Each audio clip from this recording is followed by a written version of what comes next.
Good evening, everybody. Thank you for joining us. This is the second public event in a series of 3 that we are organizing this month to celebrate 25 years of IT for Change. Some of you in the audience, or most of you, witnessed our journey, which was made into a film by Chinmay. And we're really happy and proud to welcome you today here for an extremely important, I think, discussion. And what can be better than to situate that discussion within the context of culture and cinema? So the evening is about reimagining realities, a discussion on the film Humans in the Loop. And we have the film director with us. It's really an honor to welcome you, Aranya. And in conversation with him is a dear friend of the organization and an exceptional scholar, Professor Usha Raman. So let me introduce both of you, just before you come up. We also have a third speaker for the evening who is from government, but Uma Mahadevan Dasgupta is not yet here. So we'll probably wait a little bit after the film screening, and we really hope she can make it. She was in a cabinet meeting. So a little about Aranya Sahay, who's a celebrated filmmaker and has recently made headlines with the film Humans in the Loop, which we have the pleasure of viewing in parts. And the film, I'm told, is going to hit OTT tomorrow. So we're very, very happy for you, Aranya. And the film is critically acclaimed, and it talks about the biases in data labeling for AI-generated content, and it has won several awards. And I'm just going to read out a few. At the Tasveer Film Festival in Seattle, the film won the Best Narrative Feature Audience Choice Award and the Best Actor Female Award. It received the Best Indian Film honor at the 16th Bengaluru International Film Festival, and it was the joint winner of the Grand Prix 2024 by Federation of Film Critics. Aranya studied direction at Film and Television Institute of India, Pune. He has worked with Indian filmmakers Imtiaz Ali and Patrick Graham as an associate director and director's assistant. He has directed 5 short films, of which Songs for Baba Saheb and Chet have been screened at the Mumbai International Film Festival, Science Film Festival, and Jaffna Film Festival. In 2021, his film Saya was selected as a Film Bazaar Recommendations Project. He was a participant and grant winner in the Museum of Imagined Futures Impact Fellowship Program in 2023, out of which Humans in the Loop was born. And about Professor Usha Raman. Usha Raman is was till recently professor, Department of Communications, University of Hyderabad. Her articles on health, gender, and education are regularly published across a wide range of newspapers and magazines. Her academic interests span journalism, pedagogy, cultural studies of science, health communication, children's media, feminist media studies, and digital cultures. She has to her credit numerous edited books, a co-authored monograph, several journal articles and book chapters. She edits a monthly magazine for school teachers called Teacher Plus.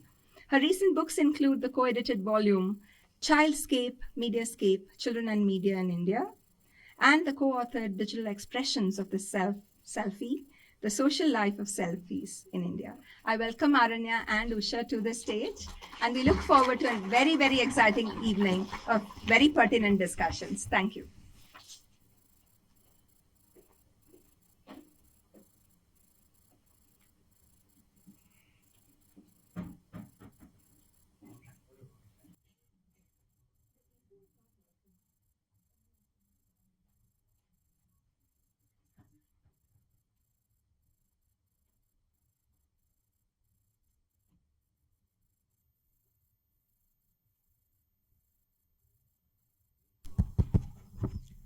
Hello, everyone. Can everyone at the back hear me?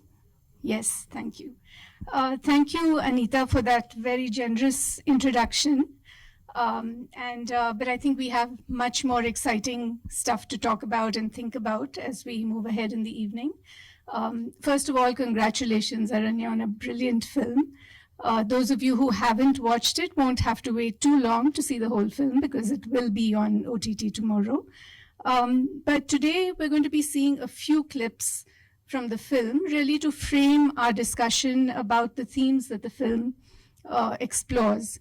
And all of you in the room, since, I guess for me, since November 2022, when ChatGPT became widely available, not a day has passed without us thinking about, talking about, bemoaning Gen AI, the possibility of Gen AI, the use of AI, and the way it's impacted our lives. And there's been a lot of discussion about, various cognitive harms, environmental harms, but I think very little really has been talked about the machinery that lies below or beneath the generation of artificial intelligence.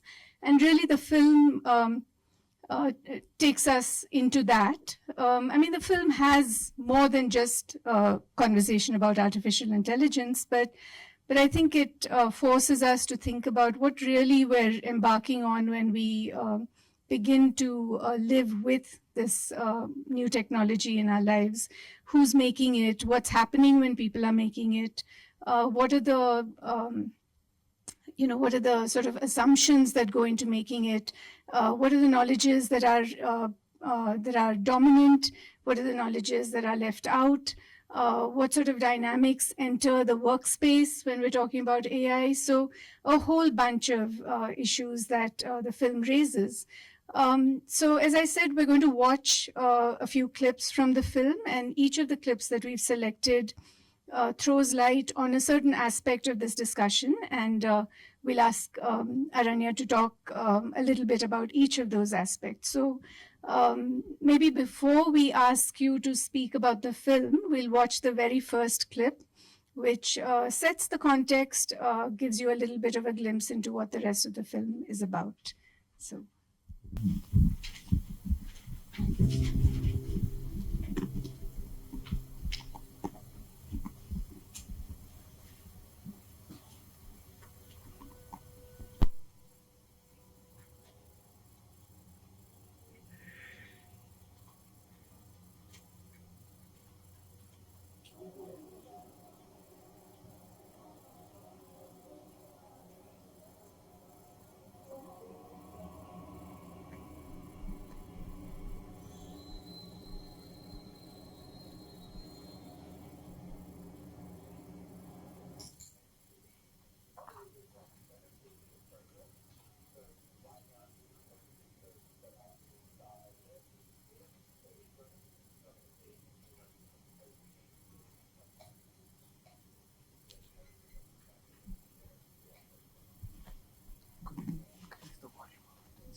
Could we increase the volume a bit?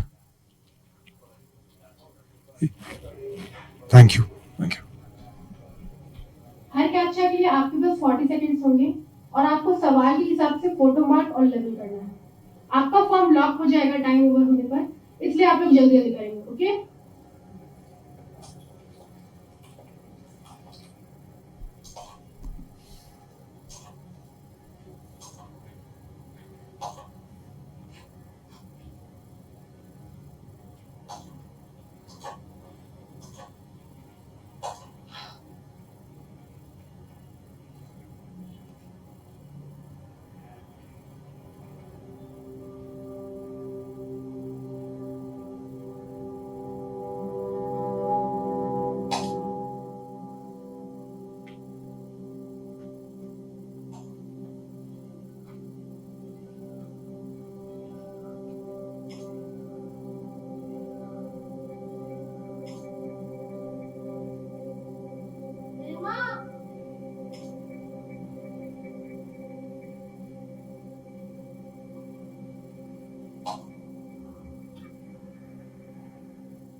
Now 30 seconds left. अपना test जल्दी submit कीजिए.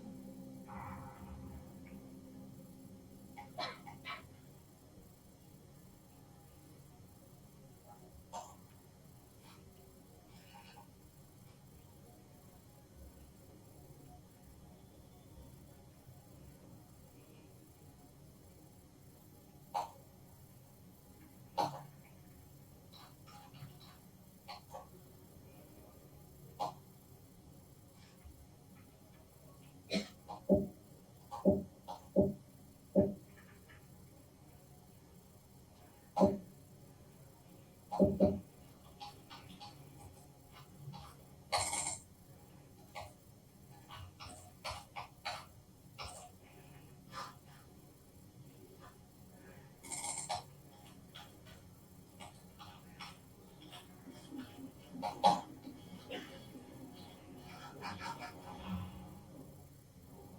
time is up.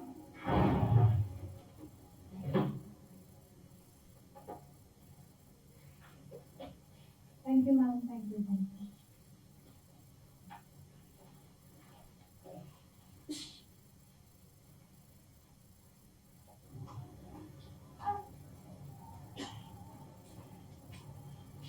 क्या हुआ? नहीं हुआ। हम बात करते हैं, घबराओ मत। मैडम प्लीज एक बार उसको रख कर देखिए, प्रोविजन पर भी रख लीजिए, पर प्लीज रख लीजिए। मैंने ये एक आसान सा कैप्चर नहीं कर पाई। हमारे यहाँ इतने सारे फोटो वीडियो कैसे करेगी? 10 साल का बच्चा भी कर लेता है। वो सीख लेगी काम। प्लीज मैडम, उसको बहुत जरूरत है। तो मैं ऐसे किसी को रख लूं? कुछ पढ़ाई लिखाई किया है उसने? जी मैडम, ग्रेजुएशन की थी 10 साल पहले। छोड़ना पड़ा उसको शहर जाने के लिए। ठीक है, पर कंप्यूटर कितना समझती है? मैडम इसको आता है थोड़ा बहुत। कॉलेज में हम सबको आईटी पढ़ाया गया था, एक साल के लिए। अभी कहाँ रहती है वो? यही पास ही का गांव है, जूना फॉल्स के पास। पैदल आना जाना कर सकती है मैडम। मुझे नहीं लगता है वो कर पाएगी। और हम किसी ऐरे गैरे को काम पे तो नहीं रख सकते हैं ना कोई money.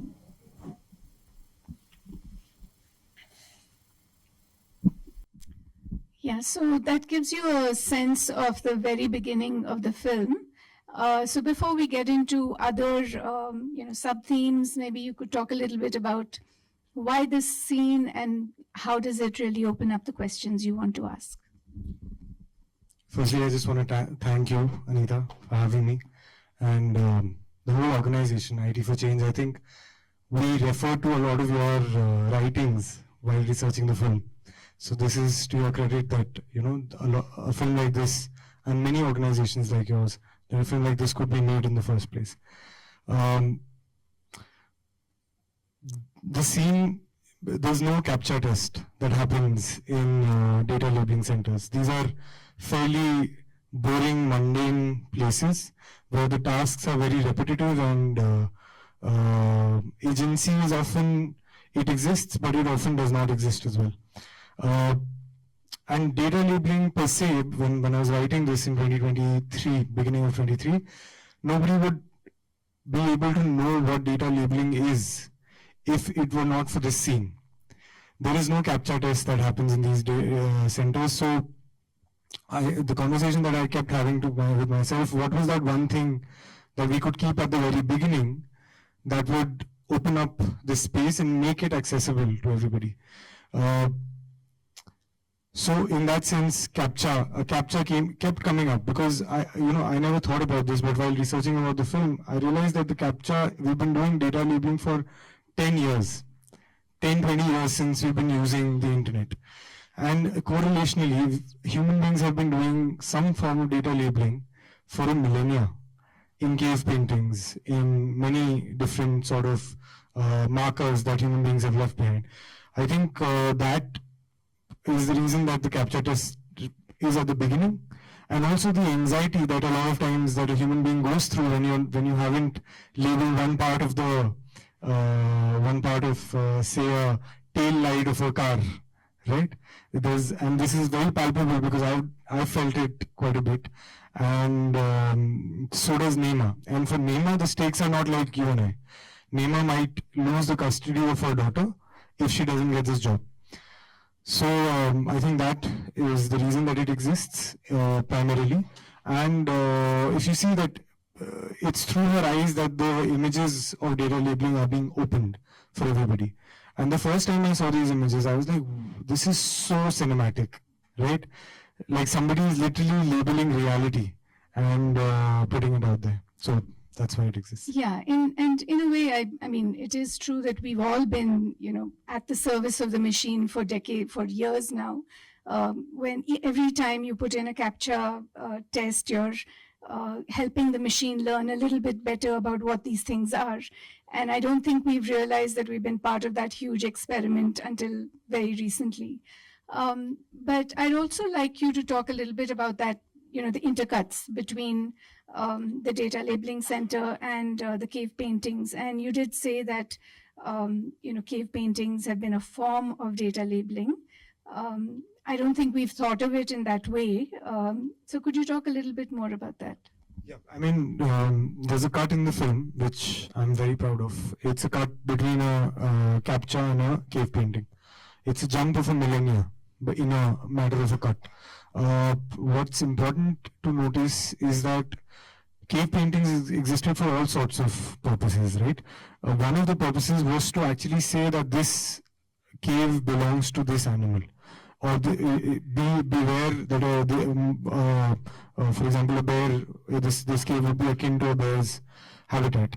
So I think that idea really struck me, and I'm also I really love thinking and writing cave paintings into narratives for two reasons. For example, I don't know if people have seen a documentary called The Cave of Forgotten Dreams. It's by a filmmaker called Werner Herzog. In that, he talks about a specific kind of cave painting which has shades on. These are stick figures, but they have shades. The reason that he talks about it is that when people would be sitting inside those caves, and there would be a fire lit, they could see the images moving. So perhaps the fact that we come into closed spaces and we look at moving images and we find comfort in it is as primordial as that. So those inquiries of things being extremely primordial and how the primordial has carried on to an age where we are technically and technologically advancing, I think that became the front and center of that inquiry. And I think this sequence also sets out another theme that runs through the film, which is about what knowledges get included and what knowledges get excluded in this process of training the machine. Nema's sort of engagement with the image of the porcupine is not important to the data labeling center. But then, her intimate knowledge of that ecosystem where the porcupine lives, essentially, is another theme that runs through the film. So was that something you were thinking of as well in this? In this particular sequence, no. I was primarily looking at it from an emotive and information perspective. Mm-hmm. When you write, you prioritize the level of communication that you're putting out. So for me, the fact that she's emotionally entangled with the porcupine and she zones out, and as we zone out, we go between memories, and the interplay of a click of the computer, of a mouse, and a memory. Those are the kind of things we live in an extremely tech-oriented world more and more. Mm-hmm. And how the technical interacts with our dreams, with our memories, that is something that I wanted to highlight. But this specific thing that you're talking about is highlighted across the film, especially in a clip which we will see ahead in a test clip. Yeah. The other sort of thing that comes through, and which again I think we'll see in the next clip, is the sort of innate knowledges that women carry within them that are transmitted over generations. And as we'll see in the next clip, this is another kind of knowledge that has, for generations been devalued. Yet it is precisely that kind of knowledge that AI or training systems or models that train AI seem to depend on. So maybe we can watch the second clip.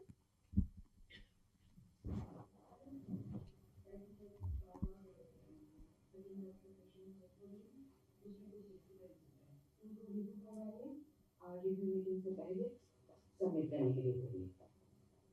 जोहार जोहार welcome नया batch. अच्छा हम किसके लिए काम करते हैं? अरे वाह जो सब आता है। चलिए अभी हम आपको दिखाएंगे हमारे मेन वर्किंग ग्रुप। आइए चलिए मेरे साथ।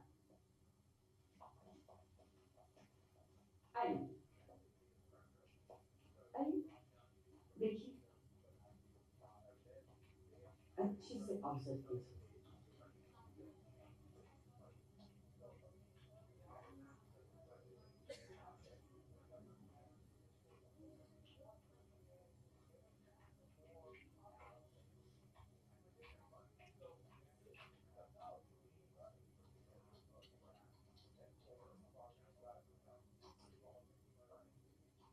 क्या समझ में नहीं आया।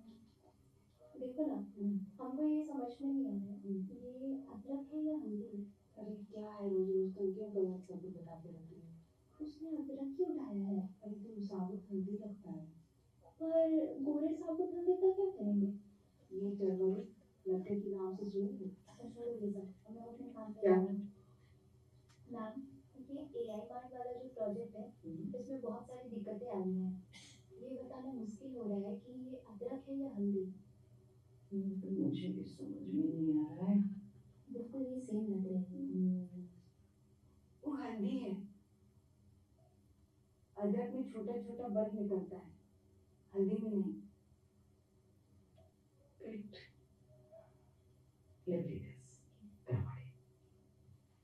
ये है हमारा डाटा लेवलिंग। एआई बच्चों की तरह है। हम उसे चीजों में अंतर करना सिखाते हैं, जैसे हल्दी और अदरक। हमें रॉ डाटा मिलता है, यानी नॉर्मल फोटो वीडियो। हम अपने प्रोजेक्ट के हिसाब से उसे लेबल करते हैं। जैसे हमारे क्लाइंट है फेशियल रिकॉग्निशन के, उनके लिए हमें मुंह नाक जो ये सब लेबल करना पड़ता है, और धीरे धीरे धीरे धीरे धीरे धीरे यह सीख जाता है। पर उसके लिए हमें सैकड़ों फोटो वीडियो लेबल करना पड़ता है। आप मानिए जैसे आपको एक बहुत ज्यादा जिम्मेदारी की काम दी जाएगी। क्या हुआ? मैं जो बोल रही हूँ समझ में आ रही है? Yes ma'am. आइए अभी मैं आप लोगों को दिखाती हूँ। आइए।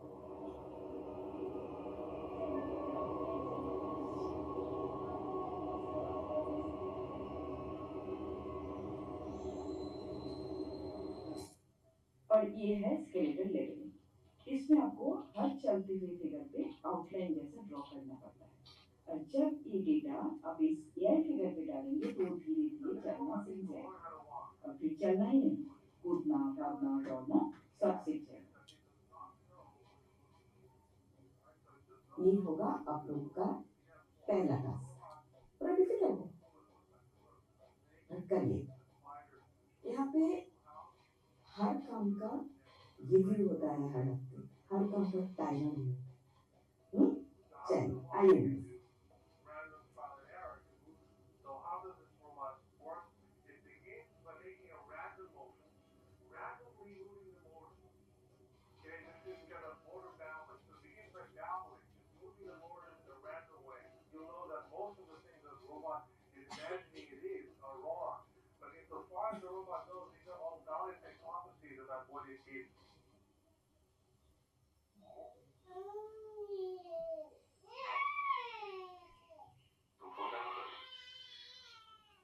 यहाँ पे मन बिल्कुल नहीं लगता है, ना नेटवर्क है ना इंटरनेट है।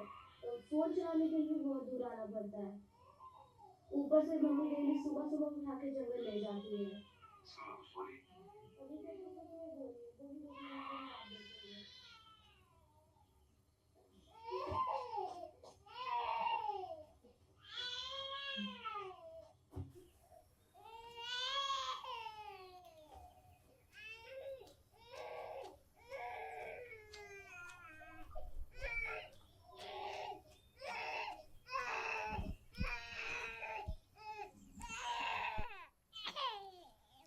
धानो,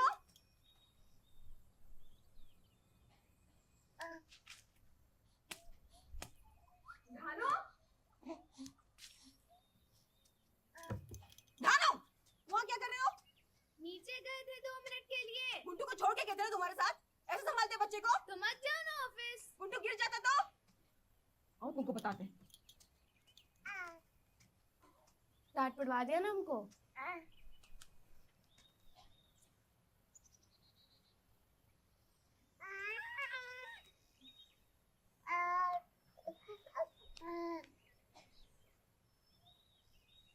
क्या कर रहा है गुंटू?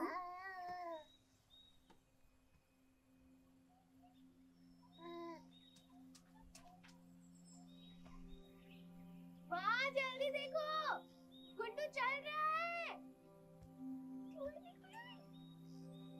माँ, जल्दी आओ, गुंटू खड़ा हो गया। Very good, very good.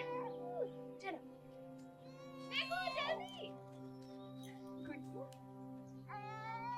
मेरा गुंटू चलेगा। चलो, चलो, चलो, चलो, चलो, धीरे, आराम से।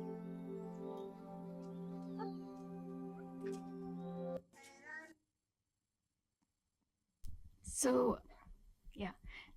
So this clip actually foreshadows something, and I'm not going to spoil that surprise. But it also introduces the second theme of the film, which is the relationship between a mother and daughter, the sort of daughter's entanglement with new technology, and the mother's working at the other end in a data labeling firm, but their realities are what you might think of as pre-digital, right? I mean, there is no pre-digital anymore. You realize that everyone is enmeshed in this digital world. But yeah, I just wanted to learn from you how you decided to play out these two stories together, and how did that happen? So, Dhanu and Nema are. I'll just tell you a little bit about my influences first. I think there's a filmmaker called Denis Villeneuve, who I really like, and who's made a film called Arrival. And then there's, of course, Interstellar, which all of us have seen.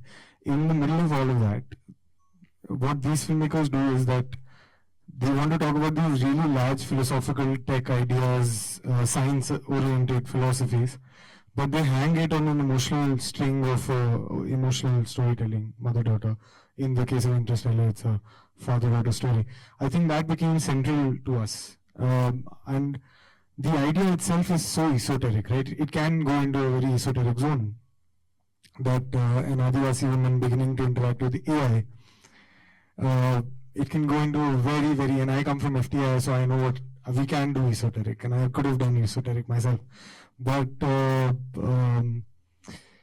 wanted to make it accessible, right? When you have to make it accessible, you have to center it in emotions.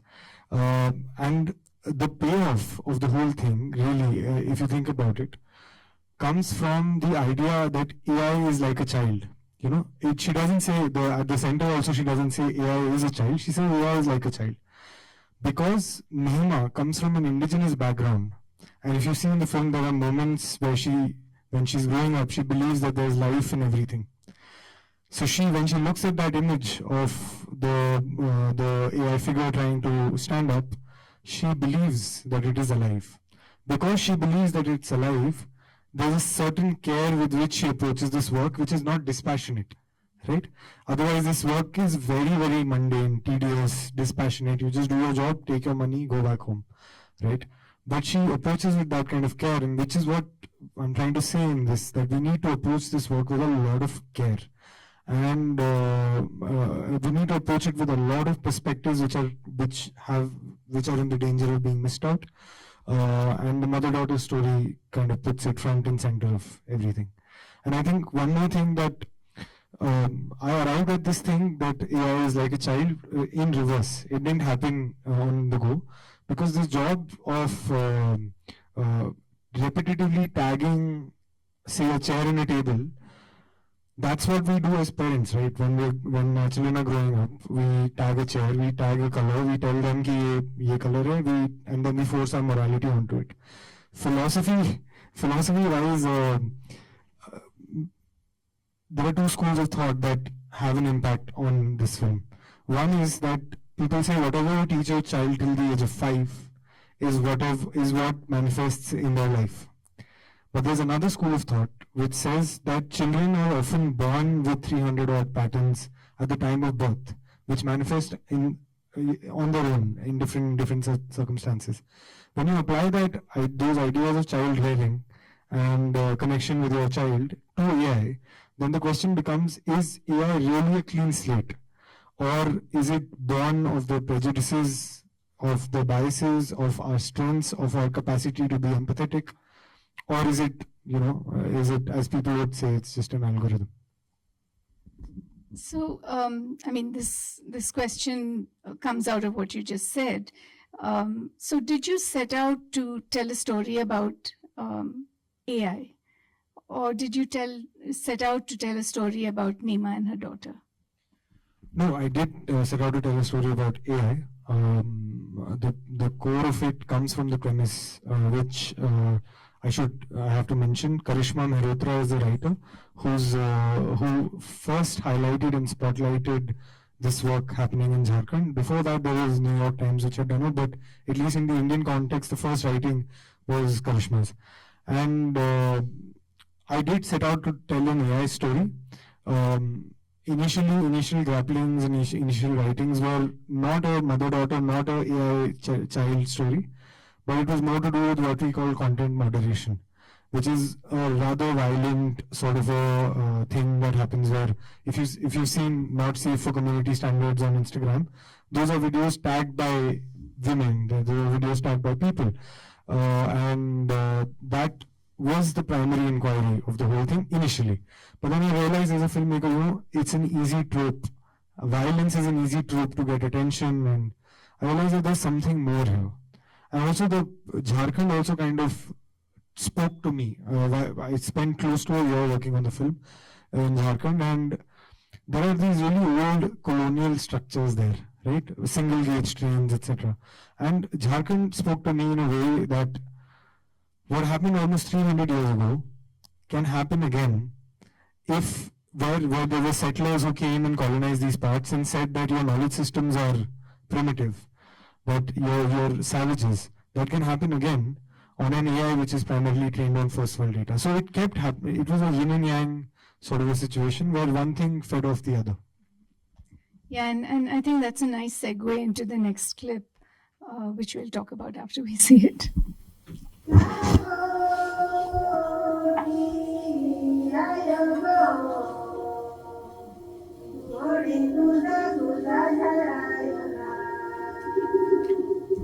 और जब निकाल दो तो कोशिश करो कि जमीन की मिट्टी जमीन में डाल दो ताकि जीव जंतु सुरक्षित रहे।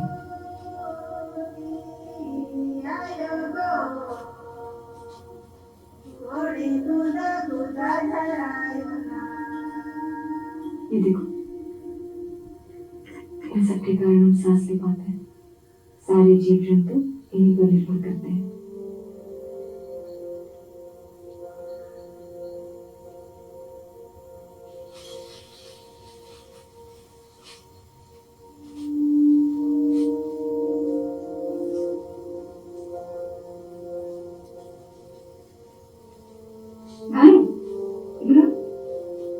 देखो, ये पत्ते के सड़े हुए हिस्से को खा के उसकी रक्षा करता है।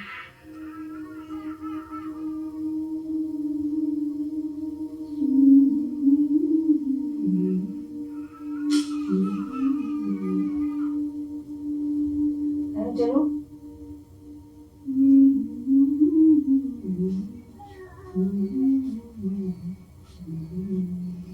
हमको नहीं चलना है और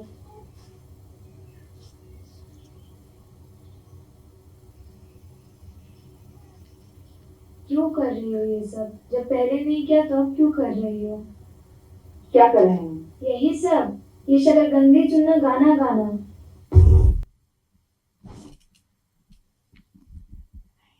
Yeah, so each one of these clips kind of foreshadows something else in the film, and all the puzzle pieces will fall in place when you watch it tomorrow. But in this particular sequence, I mean, I don't know what you saw, but when I saw it again now for the third time, I realized that Dhanu is like your typical teenager, right? I mean, she's like supremely uninterested in what her mother wants to tell her. So how did you see the sequence in the overall arc of the film? Two things. I mean, one, that she gets motivated by teaching AI and I will reveal my own film here, teaching AI how to stand, right? And she gets really motivated, and she applies that same thing to her daughter, that, I'll take this moment of teaching her things that I know. From an idea perspective, it is the same, that, whatever I have, I'll pass it on. From an emotional perspective, it is a moment to connect, and what turns into a moment to not of disconnect. Yeah, I think those are the two levels at which I was writing this. Yeah, but I think, beyond that, in some ways, AI or her experience at the data labeling center is prompting her to rediscover her own knowledge systems. And there's a tension there. Yeah, she's emboldened by her experience there. Rather than the reverse trajectory, which often happens, right? That you learn to disregard your own tradition. So, did you see that tension, or were you consciously trying to? No, absolutely. Because it's rightly selected these clips in the way that she says that adrak nahi wo haldi adrak mein bulb nikalta hai.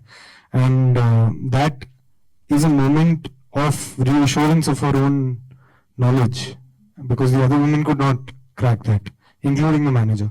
So it's a reassurance. It begins there. It emboldens her through the course of the scenes, and then she's a little more emboldened to take that same feeling back to her daughter. So yeah, absolutely.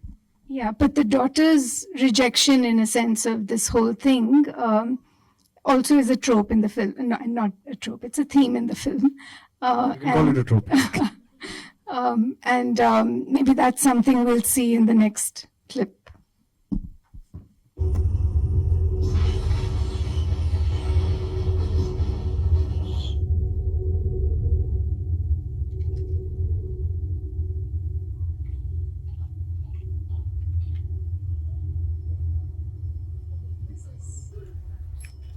I think sorry, if we could just stop that. I think this is the next clip, the one before that. You want to play the best? No, not the best clip, the child and the bias. Oh, the last. No, where Dhanu goes into the forest with her friend. Right. Yeah. Which Oh, is this how we've labeled it? No, 1 second. Okay, so could no you problem. go to the clips? I'll just tell you which one it is. There are two that are labeled 4. That's my mistake. But Okay, I can don't you- see it here. I don't see it here. I think, you can click on 4. Let's try 4.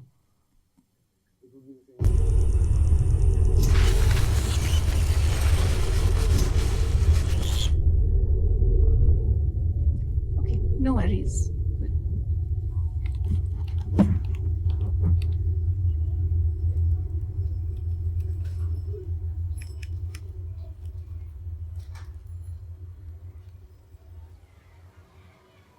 जोड़ा बोला सब कोई okay very good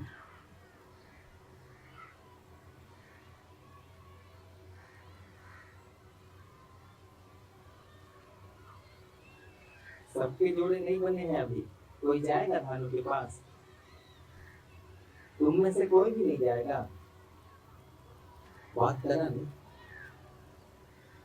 film कैसा film कैसा खेलोगी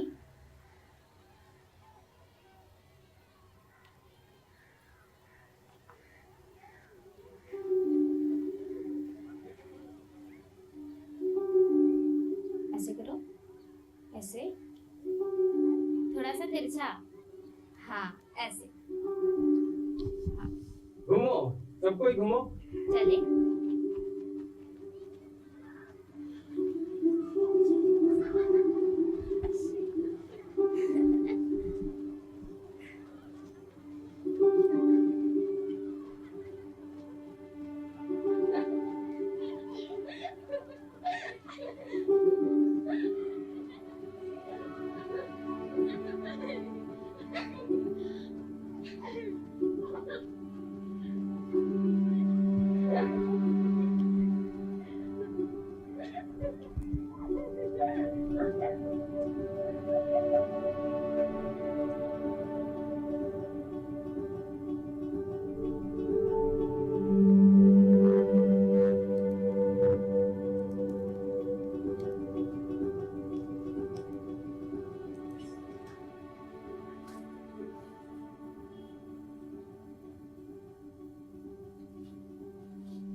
कभी गाँव तरफ आई हो? नहीं नहीं आया। अच्छा ठीक है चलो। ये मेरा टोला है। इधर से बाहर जाओगी ना तो मेरा घर पड़ेगा और इधर से एकदम सीधे जाओगी तो जंगल मिलेगा। चलो रुको धीरे भागो। चलो चलो।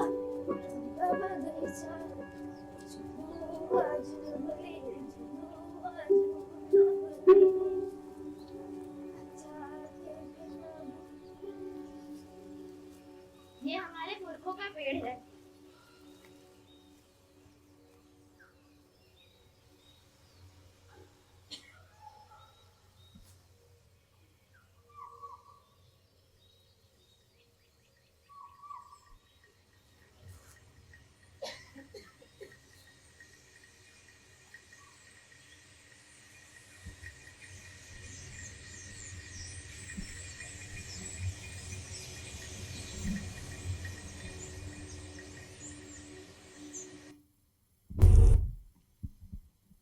Thank you.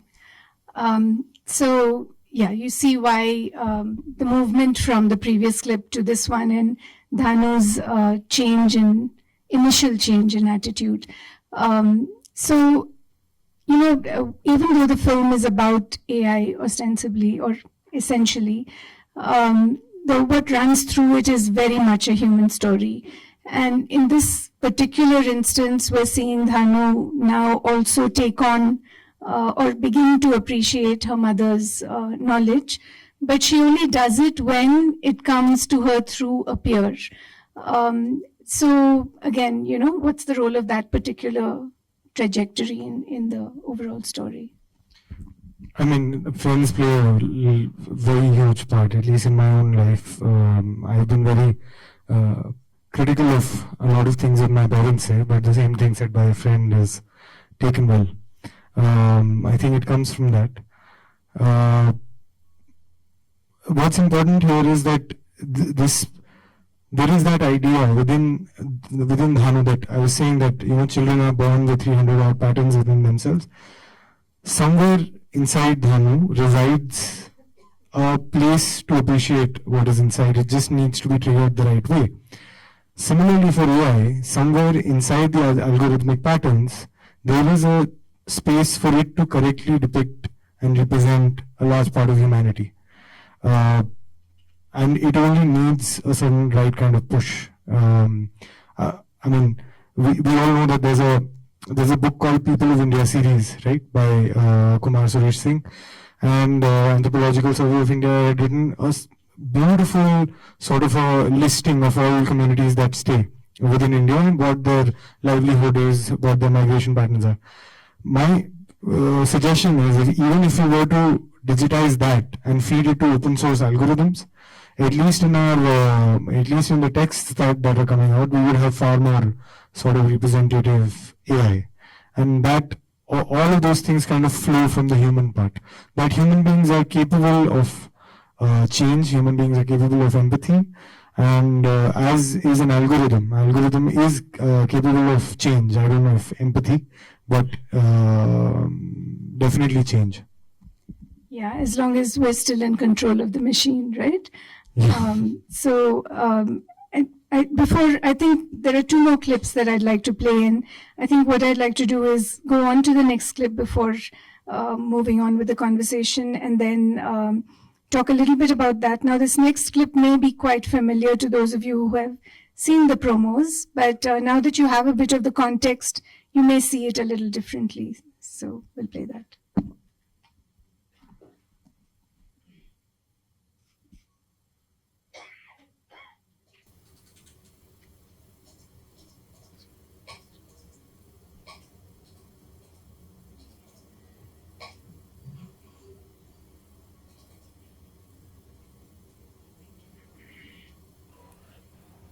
इतनी देर तक क्या कर रही हो?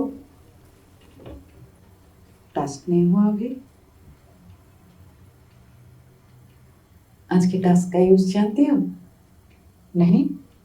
रुको मैं दिखाती हूँ।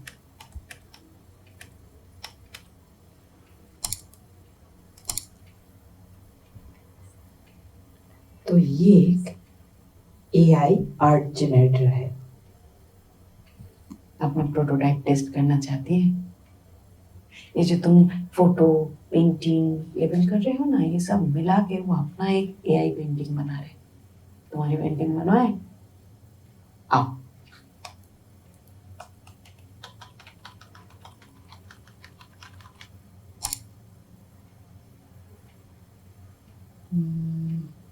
क्या आता है देखते हैं। अरे ट्राइबल लिखने से ऐसे, पर ऐसा होना तो नहीं चाहिए। इंडियन ट्राइबल डाल के देखते हैं, सर्च स्पेक्ट्रम शायद थोड़ा बड़ा हो जाए। अरे ये तो अमेरिकन नेटिव इंडियन जैसी इमेज है ना।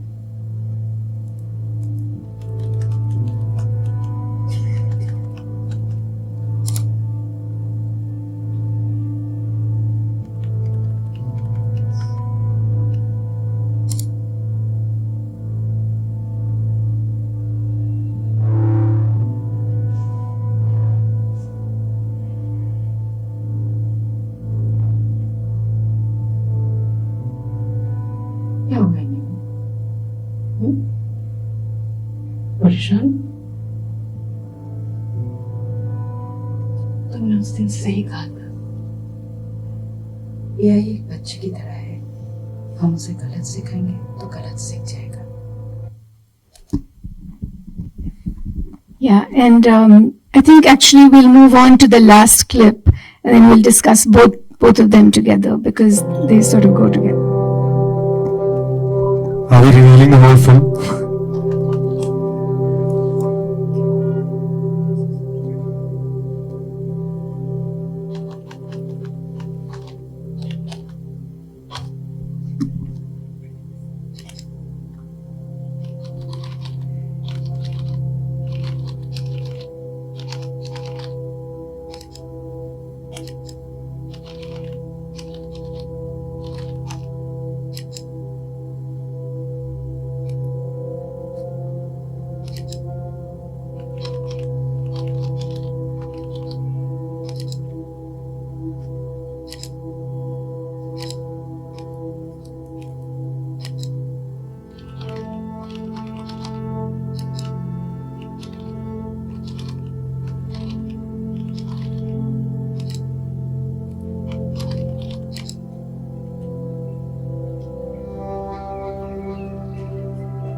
मैडम, हम कुछ लाए हैं आपके AI जनरेटर पे चलाने के लिए। क्या है? हमने कुछ ट्राई किया। सर देखिए,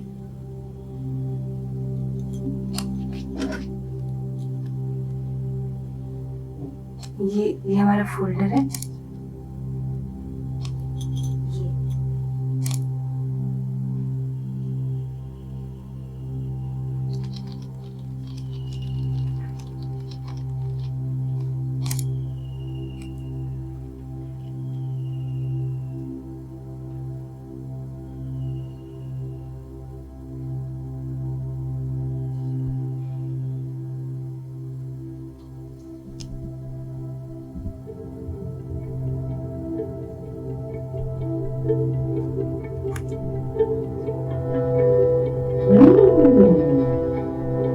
देखो, हम कहते थे AI चेंज हो सकता है।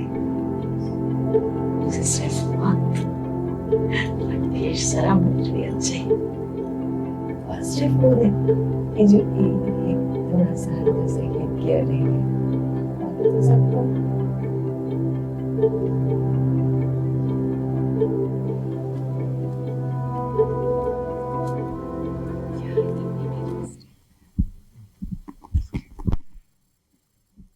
Okay, so there was actually one other clip that I had wanted to show that somehow got missed, but where do you think she got the pictures from? I suppose you guys see the film. Yes. Yeah. So that's a sort of mystery, but she doesn't own a mobile phone, as you may have gathered. And it involves a bit of violation of her daughter's privacy. That's something I did want to talk about, right? So how do you see that whole interaction in the film? You know, I mean, Nina has absolutely no sense that she is doing anything that is not ethical within the framework of her parenting. So yeah, can you talk a bit about that? I mean, while writing this thing would come up quite a bit, that are we giving up the child's privacy in that moment? A lot of times Indian parenting is a lot about giving up a child's privacy to reach a greater good, to reach something which is larger. I think for me what is important in that, and why I chose to go this way, was that here is something, your phone is a very personal artifact, right? It has the best of you, it has the worst of you a lot of times. And when Nima sees the videos that her daughter has taken, and she sees, and it's also a matter of gaze, right? She sees the gaze with which the child has shot things around her. She feels like maybe all hope is not lost, right? And for that kind of emotional connection, I was okay with sacrificing privacy. I'll just say it. Yeah, and in some ways, you know, most stories about AI are bleak and dystopic, and in some ways, the film, while Karishma's story, and I would urge you all to go and read it, it's on the website 52. She paints a picture which is more about the dystopia of the labor that goes into AI, but she also does have a lot of hope in some places in her account. So her hope comes more from the lives that are impacted from earning through data labeling, whereas in the film, I think the hope comes from a different direction, that of intelligence, actually. So when you finished the film, did you feel hopeful, or did you feel like this is a too big a problem? No, now I don't feel so hopeful, honestly. I think things have moved in a direction in the last 1.5 years in a very, very bleak. I'm very cautious about AI in governance, AI in policing especially, because there's a history of profiling that has taken place all across the world, even in our country, even in the States, across the board. And I'm very, very cautious about AI in warfare, which we're seeing the result of in front of us. I don't think it's... The film is about identity. The film is about a certain kind of shame and bias that gets passed on between human beings and whatever they interact with. I think those things are one can still tackle, and it's a sweet film for that reason, that these are things that one can sensitively deal with. But I don't think there needs to be, there is a stance. In fact, I'm writing another thing where there's a strong stance against automation of everything, right? Thinking that AI is this godlike entity where they will take a decision based on data, and that's where the buck will stop. I think that tendency is very much, especially in governance across the world, when people start relying on these kind of entities, then the buck stops with the algorithm. And that is extremely dangerous, and that can't have a softer, nicer side to it. Yeah, so do you think the film coming at this juncture, I know when you started making the film, even 2 or 3 years ago, it was a different world. And, so the picture that you paint is somewhat hopeful, and people are watching it now in an environment where you say things have gone, in a different direction. So what do you think is the place of a film like this in contemporary discourse, where it brings almost, one would say, a false hope? I don't know. There is hope, but how do you think about it now? I don't see it as, I think this is more relevant now, this film, because it's not as straightjacketed as what is right, what is a good AI, what is a bad AI. It's not that. The thing is that we need to look within. The question the film asks is that these algorithms are not made out of the blue. They're made from our dealings with technology, from our own data sets. If Amazon automates its recruitment process, and because of the 10 years of recruitment data, which is essentially men, the algorithm begins only recruiting men, that's not on the AI algorithm, that's on us. So it's supposed to be inward. We need to look inward. We need to take responsibility for this. And like the false dystopic that is going to take AGI, it's in my opinion, it's far ahead. Even if we're at that cusp right now, if we're able to take responsibility for things, and if everything is not profit driven, as it is being now, there are two things to question here. One, to look inward, and two, also to question the powers that be. And only a collective of a civil society, a collective, can question that sort of a thing. So I think, in my perspective, this is even more relevant now.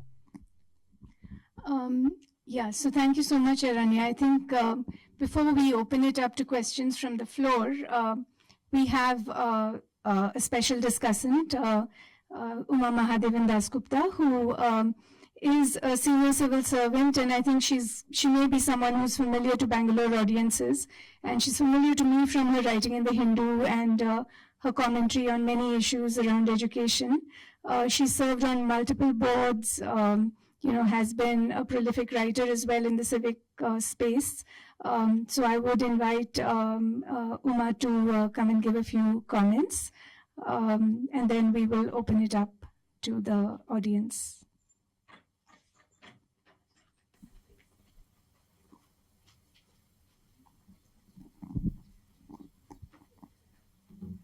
Thank you, and thank you for having me. It's a pleasure to be here. I was very privileged to see the film yesterday. The first time we had it at our film club. Thanks to Anita and IT for Change for that. And thanks to Aranya for a very interesting discussion after the screening as well. I think what I had been expecting and what I actually saw were very different, and that's why I think in some ways I had actually been expecting a very plain vanilla story that, wow, tribal women in Jharkhand are working in AI. That's a very limited, and we discussed that yesterday.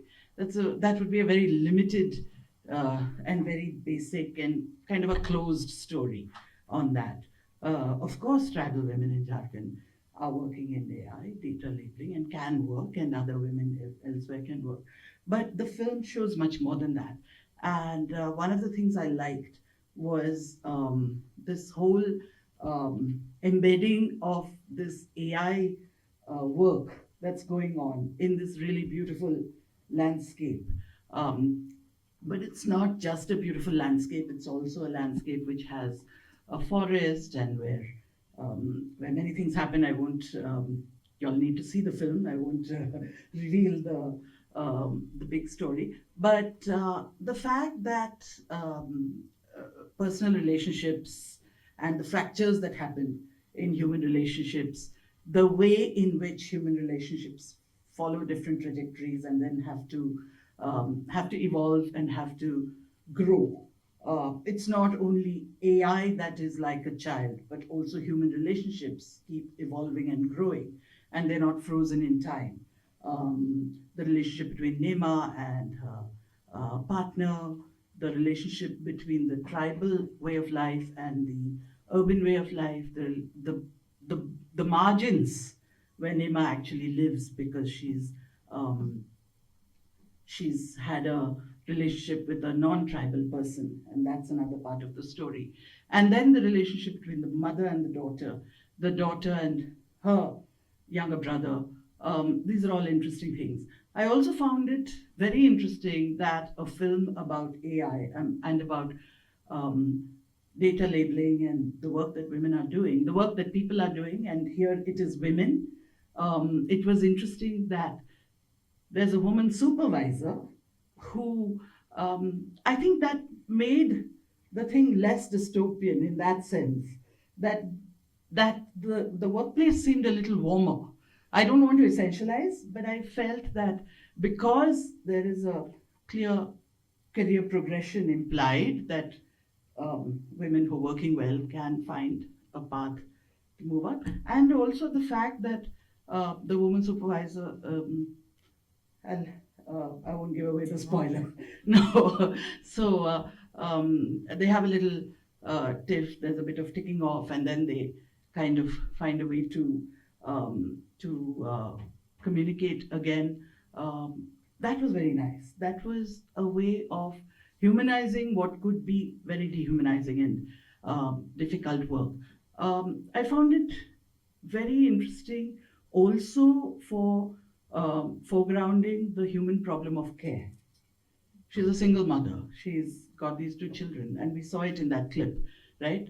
The sibling is looking after the child, but she wants to talk. It's very isolating work also, no? Care.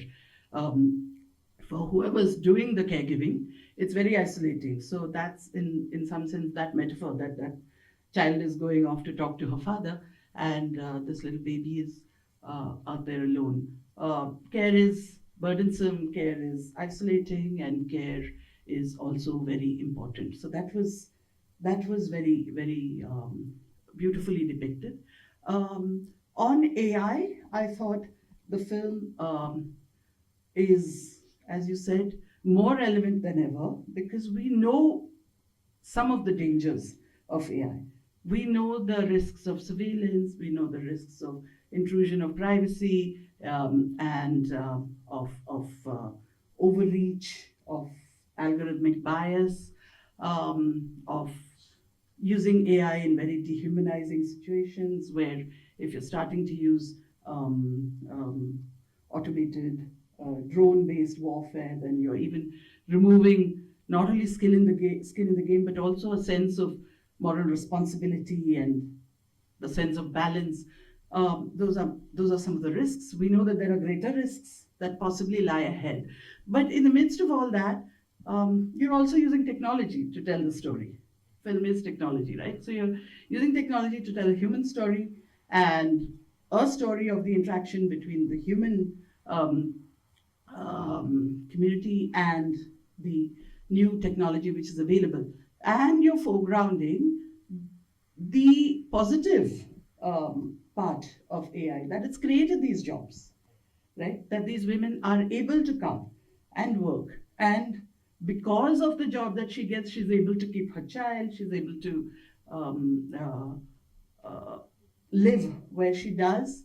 And we don't know how long the data labeling work will continue, because eventually there'll be sufficient data and then they'll start pulling out, but maybe something else happens.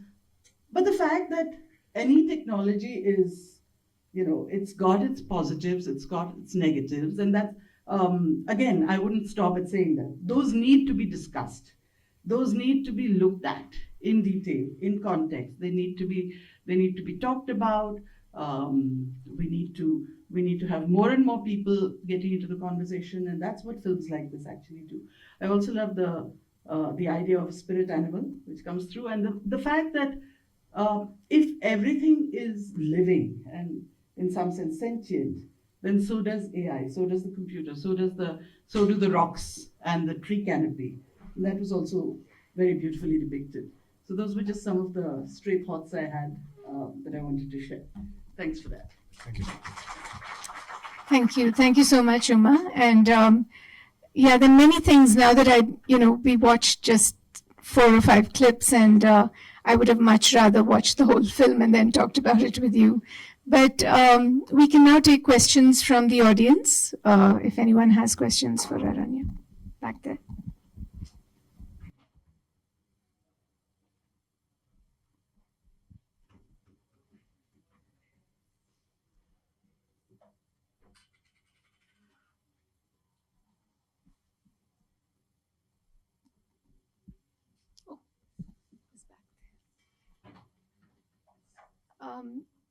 Okay, so after this question, we'll go back there.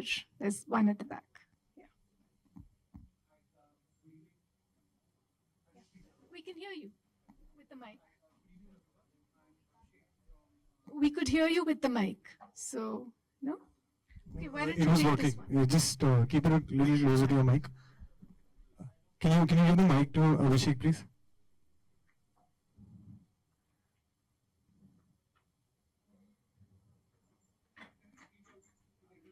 Yeah, sure.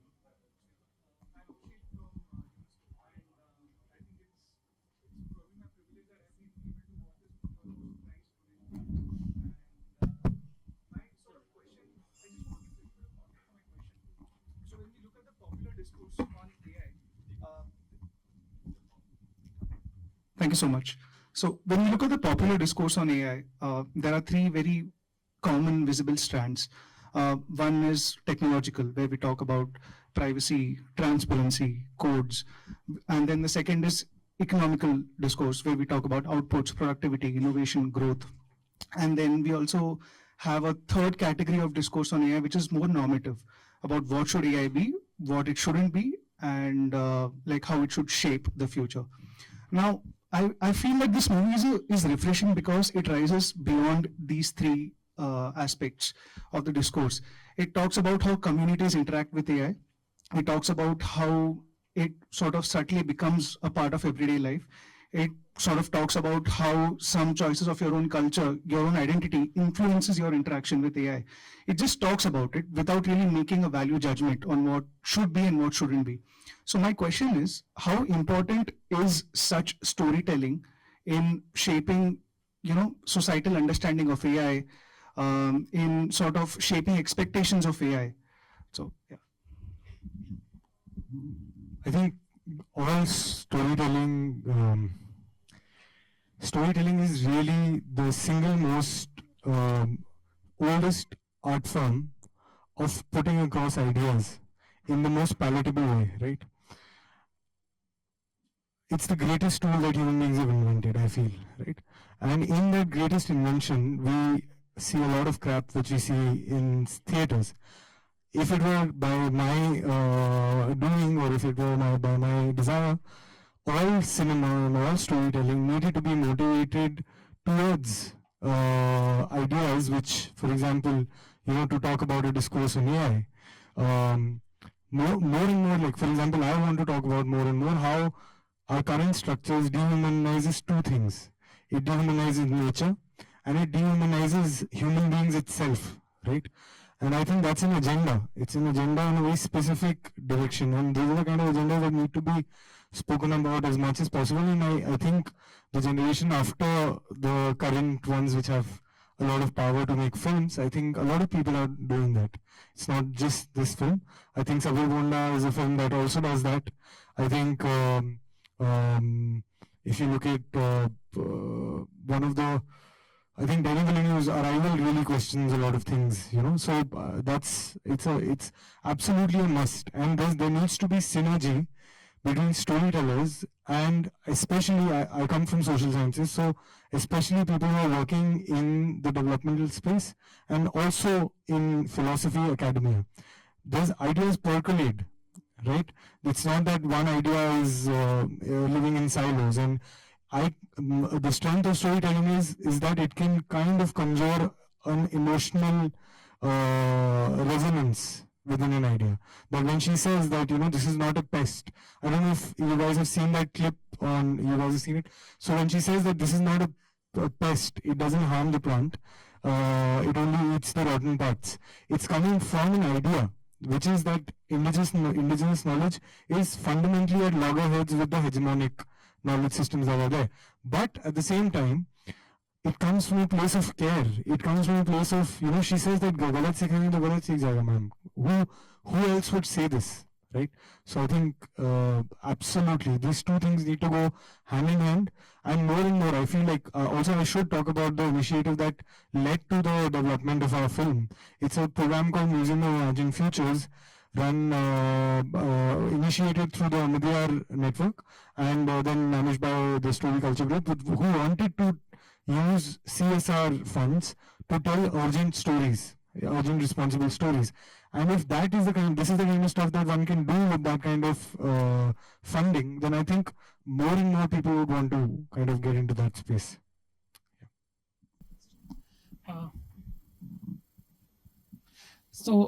I have two questions. I watched the movie. I had gone all the way to Whitefield because Thank there was you. only one show.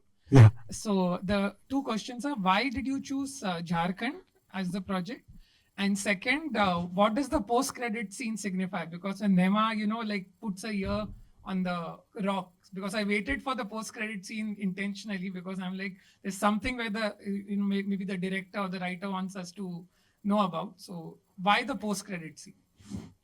The reason for choosing Jharkhand, one is that this work is actually happening there. That's primarily one of the first reasons. The other is that basing an indigenous story, I could have done it in the Northeast, I could have done it in Kerala, Karnataka, etc. But I don't understand those regions at all. A part of my family comes from Bihar, so we have interactions with Jharkhand. I think that's the reason that I chose it. And it's also culturally, I could understand, like a lot of ideas that you see in Bihar and, the kind of culture that there is around, especially around Chhat. You can see there's an animism, you can see that all of that percolates from interactions with tribal Adivasi societies. So intrinsically somewhere I felt I could approach it better. The last scene, the post-credit scene is actually, there are many answers to it. But the main answer is that when there's a belief that everything around you is alive, right? Which the child says, कि इसमें भी जान होती है, उसमें भी जान होती है. धड़कन पत्थर पे कान लगा के सुनोगे तो you can hear the heartbeat of the boulder. It comes from a deep belief system of respect, right? And this I imbibe from my conversations with a lot of Adivasi women who would tell me that when you walk on grass, you think you're entitled to it, but when I as an Adivasi walk on grass, I pay it the same respect that it is living and it's sentient. So that it comes from that idea, but from a character perspective, when she puts it and she can finally hear the heartbeat, she's whole again, she's full again, and this time not because of her own self, but through her child, So that's why she can finally hear the heartbeat. Hi, thank you so much for the talk. I think through the clips, I came to the understanding that the film majorly speaks about questions of identity and representation. And I was hoping to pick your brain on whether you came across questions of the mode of production, that is the specific ways in which we organize our economic system to produce AI. And I was wondering whether the only way forward is so that tribal women are the women who have to work to dehumanize this kind of representation. In a way, what we're also talking about shows how AI seeks to harm the very people it also seeks to protect, right? Because if a tribal woman has to work in dehumanizing conditions to ensure that her representation is valid, that her representation is visible, then that's sort of a problematic direction. And I was wondering if your new project seeks to grapple towards these questions. Have you researched a little bit about these data labeling centers? Yes. Okay, what have you chanced upon? I think it pushes me towards the question of whether this tech is relevant at all, I don't know if it furthers human interpersonal relationships, and a lot of it feels like a lot of nothing. So yeah, I don't have maybe I'm not the best person to answer this because I have a... No, absolutely. I just want to understand like where it's coming from. You've seen the conditions are bad in data labeling centers. Have you seen the conditions being bad? Okay, where? Not necessarily in Jharkhand. Okay. But there are a bunch of other areas, especially on the outskirts of some of the semi-urban areas. So Gurgaon, for instance, is an area where this is a bit up and coming. But I think more than the dehumanizing conditions, and I'm not sure if they were also talking about the same point, but more than the exact dehumanizing conditions of the workplace, I think it's also about the nature of employment and the nature of labor, where it can be discarded at the whim of the operator, it can be discarded at the whim of the platform, who more often than not is not actually a permanent employer, but is maybe more of a gig employer, right? So to me, I think that is also the dehumanizing element of it. Yeah, I mean both your points. I think whatever and whichever data labeling centers that I interacted with, the conditions were not dehumanized as per se, in terms of the place that they were sitting and the kind of work that they were doing also. It also has to be from the perspective, in the larger economic perspective, it is definitely exploitative, that there is a large chunk of money, billions after billions, being pumped into the AI revolution in the West, whereas chump change is being given to data labelers here. That's definitely there. But from the perspective from within, which is an emic and ethic, there are two sorts of sociological ideas, right? From within the data labeling centers, the kind of responses that I got, and this is something that Karishma has also highlighted in the article, is rather positive, right? Because what it does is the option is either go work in a field, which is a deeply exploitative system itself, or to come into a system where they feel a little more empowered than they would on a field. And then there is also the idea that of agency, whether what they're going to come and suggest, will it be taken or not. So both things happened with me while researching this, that in fact, the pest clip, I don't know if you've seen that, the clip where she says that, okay, then maybe whenever you get a chance to see it.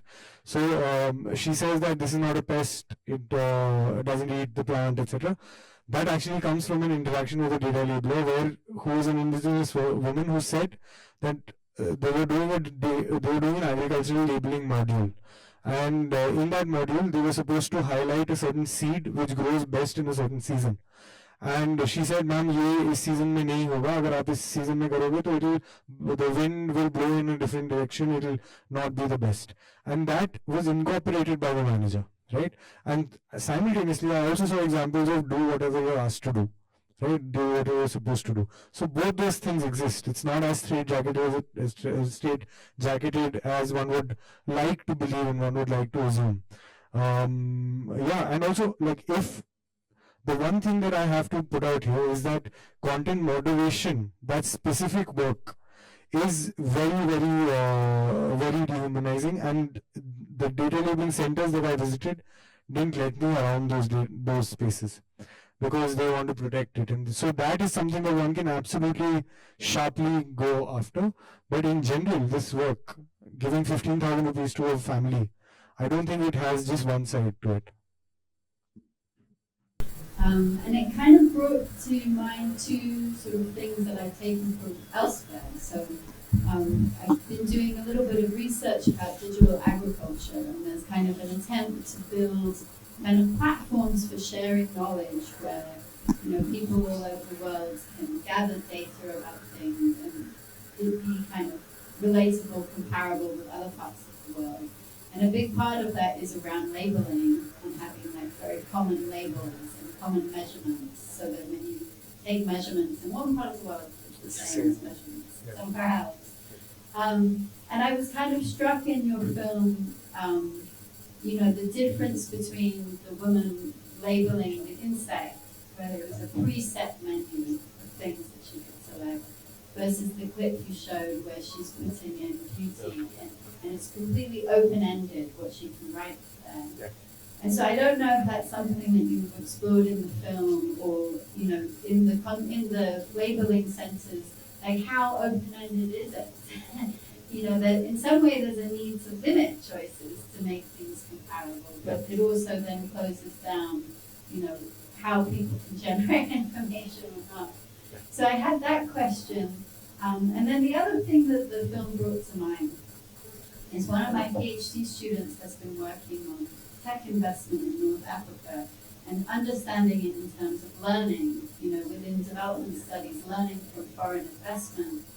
But what she kind of came to the conclusion on is she was looking at Chinese investment, and she's saying in many ways the Chinese investors learn more in North Africa than North Africans learn from Chinese. And I thought in your film there was kind of mutual learning, but in many ways the kind of the commercial value of the learning seems to be in one direction rather than the other. So I wonder if you could talk a little bit about the kind of learning that should flow out. I mean, both those questions are great questions, I think. The first question, to answer your first point, I think it's also a form of the film which takes the shape of she's given these labels. There is a possibility for her to create labels for her, but for her to arrive at that moment that she can perhaps create those labels, it needs to be the journey of the film, right? From the character perspective. So, which is why when she says there's a pest, there's in the drop down, there's a pest, there's machines, there's weeds, and there's one more, I think.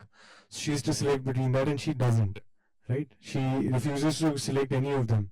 She skips that, and there's a scene which you haven't perhaps encountered where when she's called and reprimanded to why haven't you labeled this as a pest, which is a worm. And she says that I don't think that I can label this as a pest because I don't come from that idea. This is not a pest, it actually is a protector of the plant. It's a worm, leaf eating worm. So that is an enabling sort of a moment for her, you know. And towards the end, when Alka, the manager, apologizes to her and says that, you know, this is what you were trying to say. And she's freed. In a sense, she's freed from the foundations of the structure of the 4 charts, and she's able to put it in. I think for creative liberty's sake, we can definitely say that these things don't happen in data labeling centers. Like the best thing has happened, I won't say that, but the output of your work, you're doing a data labeling job and then you're seeing it as a QC, what's coming out of it, that doesn't happen at data labeling centers. That is a creative liberty we've taken in order to arrive at the larger sort of impact of the work that they're doing. So in that sense, whenever she labels beauty, she labels what a tribal woman looks like, what an Indian looks like, etc. She's operating within a very closed QC software. It's limited to that data center. It's not, so the data set is also very small, right? It's not all of humanity. So even if she intervenes with a very small specific data set, she can make an impact. I think that's where the journey of that movement was. Yeah, and you're right. I mean, I never thought about the two-way street, like it being the benefit of it, all of it going towards one direction. No, I never really thought about it because when you see India and the way India is structured, you know, you don't realize that a lot of cultural richness comes from Dalit and Adivasi communities. For example, a lot on this, we were just yesterday, Uma and I were talking about this, that a lot of the ragas, the classical ragas that exist, have been born from people humming while doing agricultural labor, right? And so there is that downward sort of a thrust, and which was what we wanted to highlight here. But the monetization of that downward thrust is something that is to be explored for sure. Yeah, they say a movie buff can see things that the film director hasn't shown. So with that rider, I won't say that. For me, the turning point of the character or the main story was the conversation with Danu and her friend after she got lost. Yeah. And for me, I read that whether it's literally or metaphorically, we are all teenagers in terms of that AI. Yeah. So perhaps we all have to get lost in that forest of AI to realize the worth of the lull, boring nature. And my question is that, did you see it like that? Because that was the most hopeful moment for me, that she's accepting that the smartphone and the boring forest, she realized that there is a moment of enlightenment in her. Did you see that? And the other thing is that if that has to happen, the stories like this, the narration that you have, you're there to show, has to reach the new gen in a way that their relationship with the nature, especially environmental science, is thrown out, civics is thrown out. So we are all, people who are above 50 are increasingly worried that the relationship with nature of the new gen is going to be even more strained. So I just wanted your take on that. Definitely, ma'am. I think there's a Hindi word there. There's a to take it easy, and that comes with a lot of interactions that you have with your friends, right? When you're in an easy space, you're calm down. There's a lot of life that you realize is passing you by, and I think that is definitely something that I wanted to talk about through the Danu and her friend's scene. Could you just talk about the second part of your question?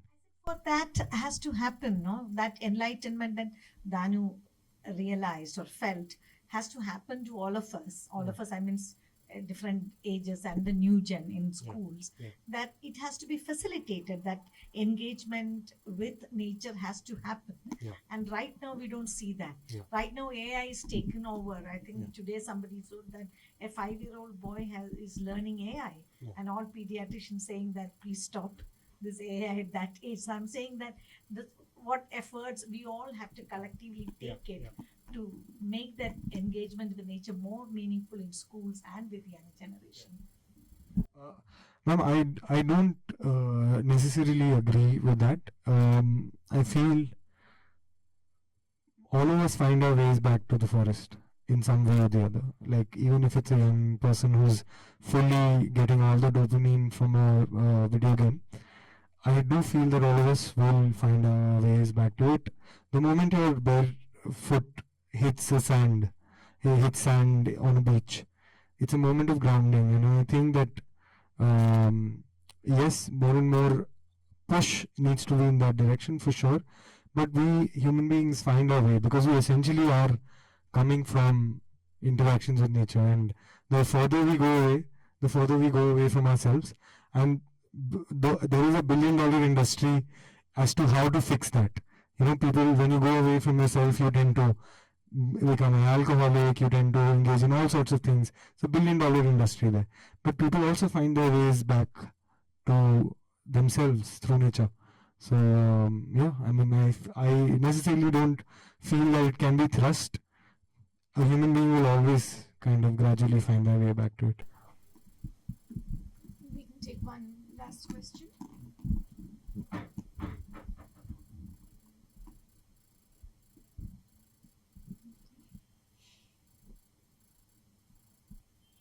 Okay, I have one last question, if I may, which is, do you think that the story could have been told through the eyes of someone who was not as yet influenced by the techno-utopian discourse? In a way, Nema is still grounded, despite the fact that she did move to a city, move away from the village, etc., and the forest. But she still retained enough skepticism of modern knowledge systems to ask those questions. Whereas I think in a lot of us, we've been so socialized into Western modes of thinking that we often don't challenge those questions. So, what do you think of that? A lot of Adivasis, when you meet them, they speak very softly, right? In the conundrum of loud, especially North Indians, we're rather loud, and in that conundrum, they're very soft and often overwhelmed by the hegemonic way of being. I think for me, Nehema represents a push against that, which I've seen in a lot of Adivasis. Like there's